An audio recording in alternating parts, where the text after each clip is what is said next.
এ বাবারা বন্ধুরা, কোনো একটা দিন তো বাকি নাই, মরণের খবর কানে আসে না। পানির নিচে লাশ, গাড়ির নিচে লাশ, এই যে পড়ায় রাত্র রাত্র দেখা পাই। 27 তারিখ চলতেছিলাম বরবাগ জাপা হাট সিঙ্গিমারি, চলতে চলতে একটা ব্রিজের উপরে দেখা পাইলাম অনেকগুলো রক্ত জমা হইয়া আছে, অনেকগুলো ব্লাড জমা হইয়া আছে। গাড়িটা দাঁড় করাইয়া প্রশ্ন করলাম, এতগুলো রক্ত কেন? একজন বলতেছে, ও হুজুর, দুই যুবক বাইক দিয়ে এমন জোরে চলাফেরা করতেছিল, ব্রিজের মাধ্যমে টক্কর লেগে গেল। এমন ভাবে মা বাবার বুককে খালি করিয়া দুজনে চিরদিনের নামে কবরের মেহমান। এ বাবা, সময় নাই, সময় নাই। আমি আপনি কবরের নিয়ত করতে হবে, কবরের তৈরি করতে হবে। এর জন্য দুনিয়ার মাধ্যমের বাবা আমাকে আপনাকে কোরআনের গাইডলাইন মোতাবেক জিন্দেগি পার করতে হবে। যুবক, আমি আপনি আজকে নফসের গোলাম হইয়া গিয়েছি।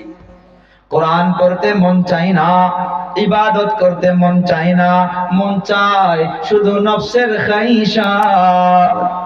একটা কিতাবে ঘটনা পেলাম, ফাইজানে মারিফাত, তার 2 নম্বর খণ্ডর ভিতরে ঘটনাটা লেখা আছে। একটা যুবক প্রত্যেকদিন মসজিদে যায়, তাহাজ্জুদ পড়ে, ফজরের নামাজ জামাতের সহিত পড়ে, তাসবিহ তাহলিল জিকির ও আজকার করে, ইশরাকের নামাজ পড়ে বাড়িতে চলে আসে।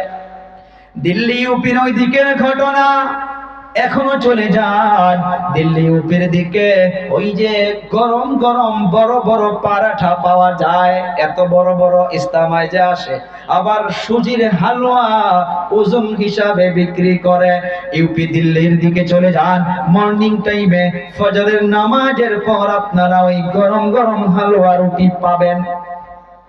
ওই যুবক তাসবিহ নিয়ে মসজিদে চলে যায়, প্রত্যেক দিন মসজিদে গিয়ে তাহাজ্জুদ পড়ে, ফজরের নামাজ পড়ে, তারপর কোরআন পড়ে, তাসবিহ তাহলিল করে, জিকির ও আজকার করে, ইশরাক পড়ে বাড়িতে চলে আসে। ওই দিনকা ওর অন্তর ওর মনের ভিতরে এটা নিয়ত হইয়া গেল যে আজকে ফজরের নামাজের পর আমি কোরআন পড়ব না, আমি জিকির করব না, আমি ইশরাক পড়ব, আমি নামাজ শেষ করার পর আমি আগে গিয়া হালুয়া রুটি খাবো। ওর নফস এটা চাইলো।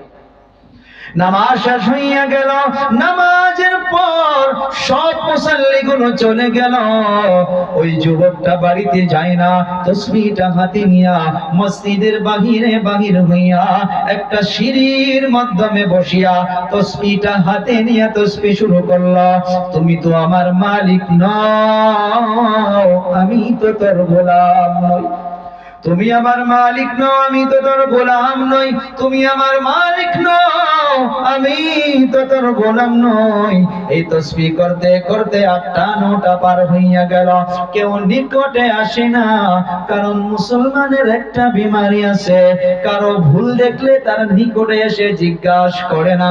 4 দোকানের সমালোচনা, তিনালির মাধ্যমে সমালোচনা, যে অমুক নষ্ট হইয়া গেল, অমুক হুজুর এমন করলো, তমুক দোকানি এমন করতেছে। আরে বাবা, কারো যদি ভুল দেখতে পাই, আমি মুসলমান হিসাবে দায়িত্ব আমারও আপনারও, যে কারবা ভুল দেখতেছি তার পিঠ পিছনে না বলে ডাইরেক্ট তার নিকটে গিয়া মুহাব্বতের সহিত তার ভুলটা ধরাইয়া দেই। মানা তার দায়িত্ব, মানলে মানলো, না মানলে নাই। আমি আমার জবাব থেকে, আল্লাহর কাঠগড়ার থেকে বেঁচে যাব। কিন্তু আমি আপনি আর উল্টা করে দেই, নিজেও ভুলটা কম পেয়েছে, তাকে না বলে আরো 3-4 জনকে বলে গীবত করে করে করে করে তার ভুলটা আরো মানুষের মাধ্যমে ছড়াইয়া দিচ্ছি। আছে ভাই খারাপ মুসলমানের ভিতরে এগুলো বিমারি আছে। ওই যুবক তাসবিহ করতেছে, মনে আছে তো কি বলছিল? তুমি আমার মালিক নও, আমি তো তোর গোলাম নই। 9টা পার হইয়া গেল, কেউ নিকটে আসে না। 10টা বেজে গেল, তার একজন একদম পাক্কা দোস্ত বন্ধু 10টা বাজে এসে তার নিকটে বসে গেল, তাকে বলতেছে, রে বন্ধু, তুমি তো নষ্ট হইয়া গেলা, তুমি ধ্বংস হইয়া গেলা, তুমি শেষ হইয়া গেলা। বলে কেন? বলে তুমি আর মুসলমানের মাধ্যমে থাকো নাই, এখন যদি ইসলামে প্রবেশ করো তোমাকে আবার কলেমা পড়িয়া ইসলামে প্রবেশ করতে হবে। বলে কেন?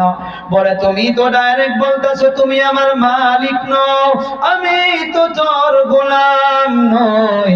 বন্ধুটা মনে করতেছে ও আল্লাহকে বলতেছে। যখন বন্ধুর কথাটা শেষ হইয়া গেল, ইনি তসবিহটা হাতে নিয়া ওর বন্ধুকে বলতেছে, রে বন্ধু শোন, কেউ নিকটে আসে নাই, তুমি এসেছো, তোমাকে আমি সত্য কথাটা বলে দেই। আমি যখন ফজরের নামাজে আসি অন্যান্য দিনের মতো করিয়া আমি আজকেও তসবিহ করতে করতে এসেছিলাম। আমি নামাজের পর প্রত্যেকদিন কোরআন পড়ি, আমি তসবিহ করি, আমি জিকির ও আজকার করি, কিন্তু আজকে আমার নফসটা চাইলো যে আমি যেন ফজরের পর নামাজের পর আমি যেন কোরআন না পড়ি, আমি যেন তাসবিহ না করি, আমি যেন জিকির না করি, আমি যেন ইশরাক না পড়ি, আমি যেন আগে গিয়া গরম হালুয়া রুটি খাই।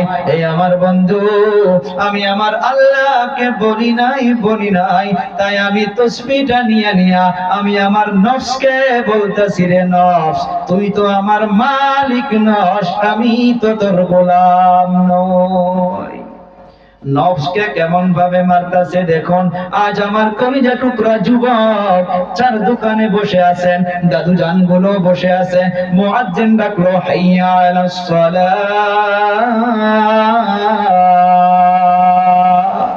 হাইয়া আলাল ফালাহ।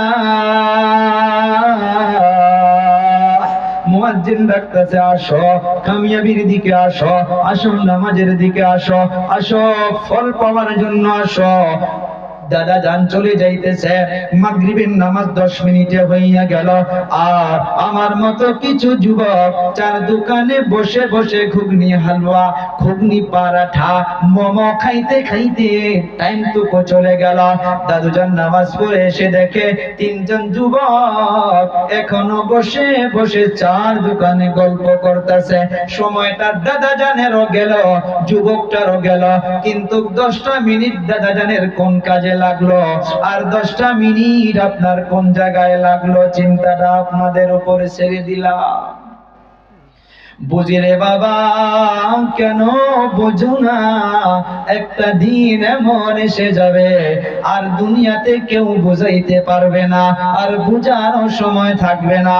গাড়ি কেনা নিয়ত করতেছি, বাড়ি বানানো নিয়ত করতেছি, অনেক বড় বড় স্বপ্ন করতেছি, সব স্বপ্ন একদিকে পড়ে থাকবো, পিছন দিক থেকে আজরাইল এসে কলারের মাধ্যমে ধরে একটা টান মারবো, বলে স্টপ, দাঁড়াইয়া যা, আর তোর সময় নাই। এতদিন তুমি বলছো মসজিদে যাওয়ার সময় নাই, মুক্তবে যাওয়ার সময় নাই, আমার মা বাবার খেদমত করার সময় নাই। আজকে তুমিও এত বড় বড় আশা করেছো, তোমারও আশাগুলো পূরণ করার সময় নাই। আল্লাহ পাঠিয়ে দিয়েছে চলো অন্ধকার কবরে।